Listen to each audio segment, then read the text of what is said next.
Пензионерите и понатаму се наоѓаат во социјална дупка и се најзагрозената потрошувачка група. Пензиите колабираат во однос на цените, кои растат на дневна база, мотивирани од ценовната инфлација. Да, мислам дека за некои имат поголеми пензии, некои имат помали. Како не? Ама не е тоа само кај нас у Македонија. Скапо е, кој не е скапо, дека скапото нема как. Па скапо е, како не е скапо? Скапо е. Зависи за кои, со големи пензии не е, за тие најмалите е скапо. Скапо е, не за пензионерите, за сите луѓе у државата. Поготово храната, а без храна не се живее. Скапо е душа. Ја ги вречи 30 динара. Не може да јадам бурек 60 или 80. И така. Кој? А дека не е скапо, за сите е скапо, за сите е исто. Проблемот со ниските пензии е постојано актуелен, а владата на Мицкоски со 2 бајпаса се обиде да ја премости пензионерската сиромаштија.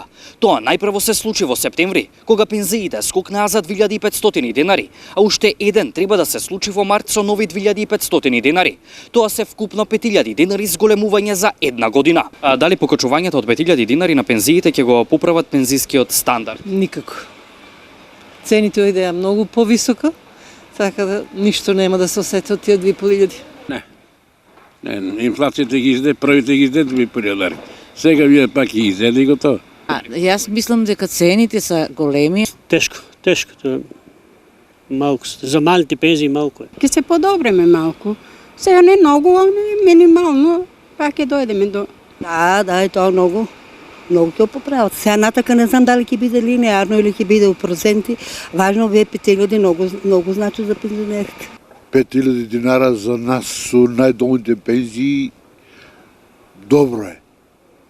Но стига, значи, по-друго е него пред тоа што беше, да речеме. Ниските пензии, освен во Македонија, се проблем во Европа, бидејќи таму просекот е 58% од претходниот во доцната фаза од работниот век.